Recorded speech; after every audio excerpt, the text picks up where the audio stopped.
ازيكم يا متابعينا الجمال في حلقة جديدة من سلسلتكم قرأت لك. حلقتنا النهاردة هتكون عن معرض الكتاب.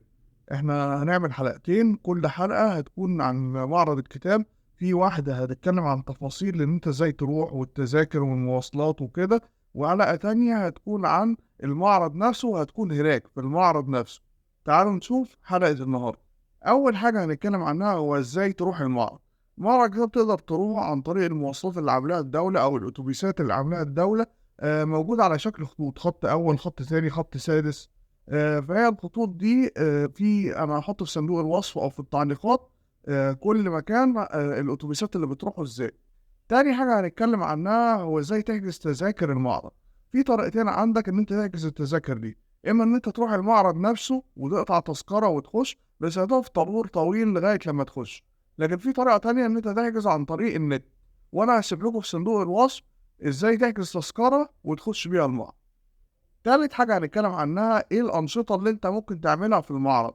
المعرض على فكرة المرة دي مش بس كتب وإن أنت تشتري كتاب وكده، لا، في كمان أنشطة كتيرة. أول حاجة في مطاعم، يعني أنت ممكن تروحها كفسحة مش بس قراية الكتب.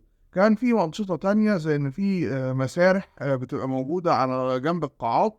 المسارح دي ممكن تشوف فيها مسرح عرايس، في ساحر، في حاجات زي كده. فهي ما بقتش بس للكتب، لكن في أنشطة تانية. في حاجات تانية لطيفة في المعرض، إن أنت مثلا في قاعات زي قاعة رقم 4 اللي هي بتاعت البلاد المختلفة غير مصر. القاعات دي فيها جزء بتاع اليابان. اليابان بتوزع مثلا حاجات زي قصص المانجا، دي قصص مصورة بتاعتهم. كمان في بيوزعوا مثلا حاجات ممكن تلاقيها وانت ماشي، زي مثلا بلوك نوت، قلم، حاجات زي كده بتبقى لطيفة برضه. وفي قاعات جديدة ظهر زي قاعة رقم 5، دي قاعة للطفل فيها أنشطة الأطفال زي مسرح العرايس، وفيها كتب مدرسية وكتب أطفال. ففي حاجات كتيرة ممكن تستمتع بيها في معرض الكتاب. وكده خلصت حلقتنا عن تفاصيل معرض الكتاب. الحلقة الجاية هتبقى يوم الأحد الجاي، هتبقى في المعرض نفسه. تابعونا وإن شاء الله تستمتعوا بالحلقات.